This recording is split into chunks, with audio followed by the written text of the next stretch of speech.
আবারও নির্যাতনের শিকার হলেন একজন গৃহবধূ।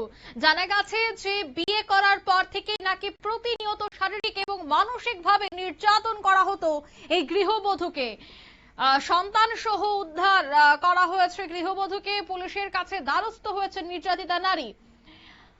জানা গেছে যে সামাজিক মাধ্যমে প্রথম প্রেম, তারপর বিয়ে। তবে এবার স্বামীর বিরুদ্ধে নির্যাতনের অভিযোগ। পশ্চিমবঙ্গ থেকেই এই রাজ্যে বিয়ে করে এসেছেন মাত্র এক মাস হয়েছে গৃহবধূর। তার স্বামী নাকি তাকে নির্যাতন করতো, এমনটাই অভিযোগ। ঘটনা রাজধানী আগরতলার এডি নগরের এইচডি মিশন রোড এলাকায়। বর্তমানে স্বামীটি অটো চালায়। নির্যাতিতা গৃহবধূ জানিয়েছেন তাদের একটি 6 বছরের সন্তান রয়েছে। 2018 সালে সামাজিক মাধ্যমে পরিচয় হয়, পরবর্তী সময়ে সামাজিক ভাবেই বিয়ে হয় তাদের। তবে গৃহবধূটি 9 বছর যাবৎ এই স্বামীর নির্যাতনের শিকার হচ্ছে। আজ গৃহবধূ এবং তার সন্তানকে এনজিও মারফত উদ্ধার করে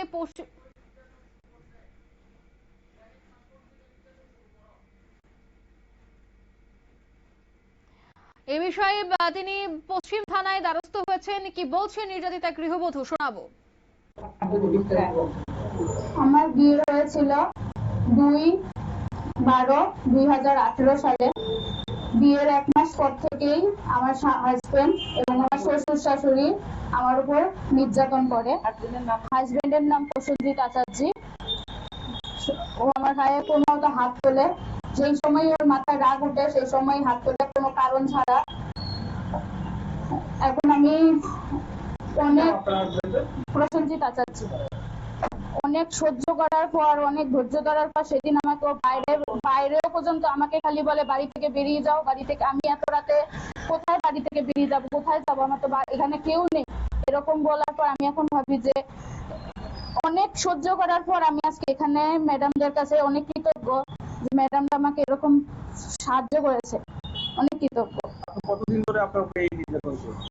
বিয়ের 1 মাস পর থেকেই খুব মাঝে মাঝে ওর মাথায় রাগ উঠে আর এরকম ভাবে মারে। মাঝে মাঝে এর আগের বার তো গাল টাল আমার সব ফুলা ছিল, মানে এরকম বোতলের বাড়ি মারে, হঠাৎ করে বোতল দিয়ে মারবো, আবার মোবাইল ছুঁড়ে মারবো হঠাৎ করে মুখের মধ্যে।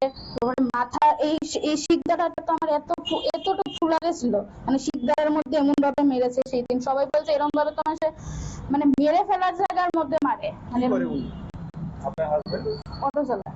আপনার বাসা কোন জায়গায়? আমার বাসা কলকাতা বেলঘুরিয়া। কিভাবে বিয়ে হয়েছিল? আমাদের বিয়ে হয়েছিল সামাজিক ভাবেই, ফোনের মাধ্যমে, ফোনের কথাবার্তার মাধ্যমে।